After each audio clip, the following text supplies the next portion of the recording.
But we've also, even with that fiscal responsibility, even with the support for taxpayers, we have addressed better than any time in the state's history the protection of Florida's natural resources and the improvement of water quality in the state. And when I came in, we launched a big initiative, not just about Everglades restoration, but that was kind of the crown jewel because that's the biggest restoration program in the United States and maybe even in the entire world. Incidentally on that, we were meeting with some folks in the White House, and I've spoken to the president about this too.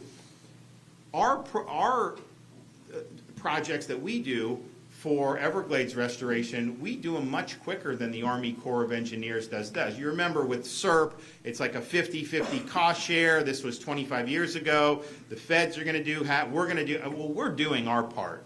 And we've done a lot over the last 6 years to really move it forward as quickly as I think humanly possible. Not so much with the feds, particularly under Biden and the Army Corps. They just move very slowly. I think just the way it's organized, there's bureaucracy, it's cumbersome, and I think this is in keeping with the president's vision to empower the states. You know, what we've asked is, send us the money, we'll build the damn reservoir ourselves, we'll get it done. We will do it quicker. You can still take credit for your part of the cost share. We're not asking for that to change. It's still federal money, but let us do it. And I think that they want to do that. So we're working with the folks in the budget office to be able to get that done. But wouldn't that be great if we were able to have that money block granted here and then we could just run and do? I mean, you even look at the reservoir on the St. Lucie side of Lake Okeechobee. We did it, and now you have problems where there's leakage and the feds are doing, and it's just slow. And we move a lot quicker here. I mean, just think about when a hurricane comes, you have city, county, state really there for the immediate response and the immediate aftermath. Is there anyone here that would rather have FEMA take over those functions in Florida than the state of Florida? Anybody? I don't see any hands. We just move quicker. We have a culture in Florida where we don't want to be bogged down by bureaucracy and red tape. If there's a job to do, get it done. And let's get an answer and let's move forward. So I'm optimistic that we're going to be able to do that. But we've also recognized the importance of the Indian River Lagoon, Florida Springs, changing from septic tanks to sewer systems to be able to mitigate runoff into our nice areas. And we've put huge resources into this. And we've had a lot of success already, and we're continuing to build on the success.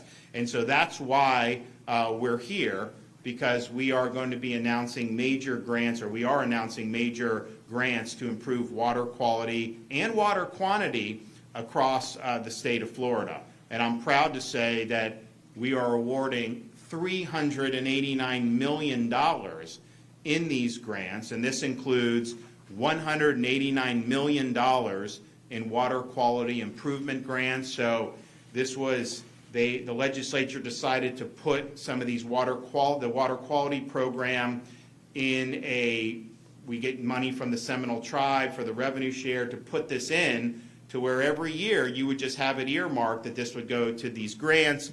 There's, I think, about a 3-month period where localities can apply for the grants. Then it goes through the criteria that the legislature has enacted, and then the grants are selected and awarded.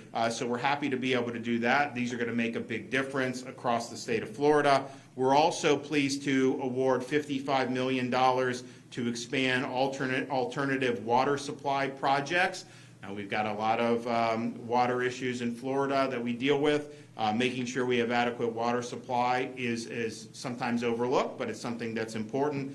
And we're pleased to say $100 million for the newly established Indian River Lagoon Protection Program, which is very important to people in this part of the state.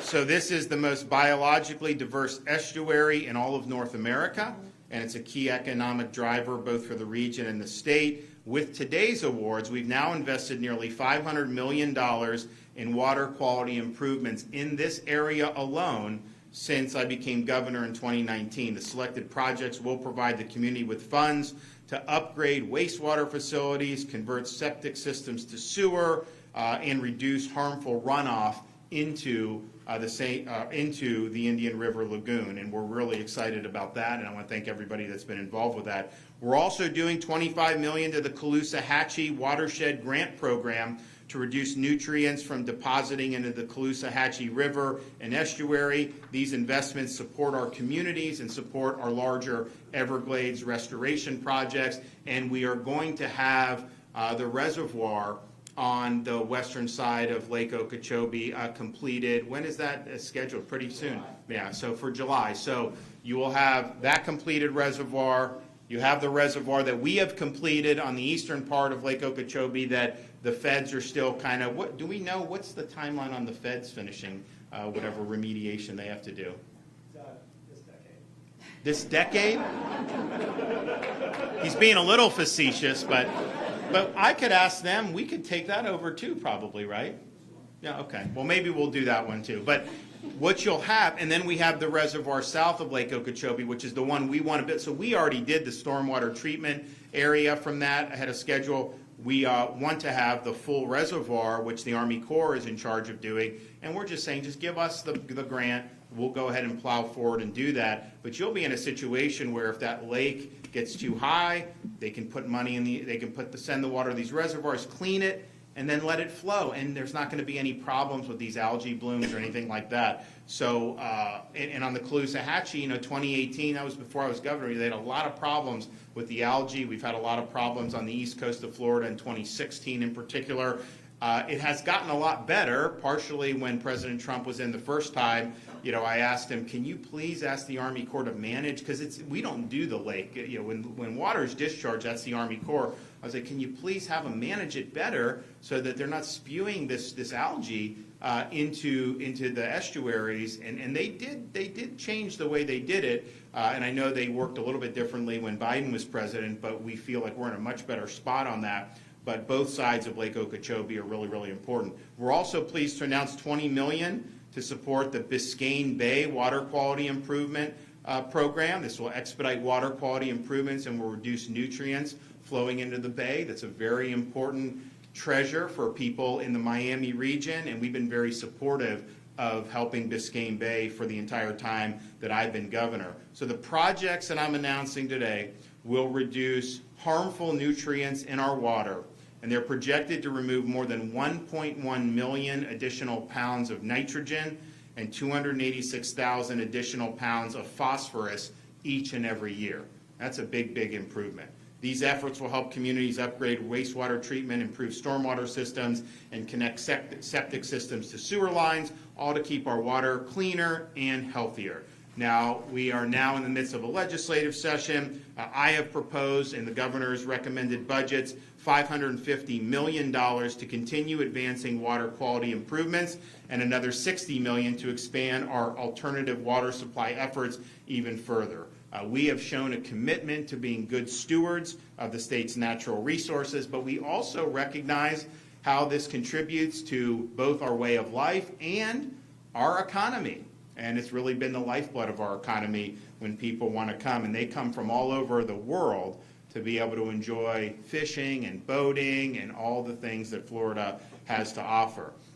So we've made Florida a leader in water resource protection, and we will continue to deliver results. I said when I became governor, we have a responsibility to leave the state of Florida to God better than we found it, and I'm pleased that we are doing just that. Okay, Alexis, come on up.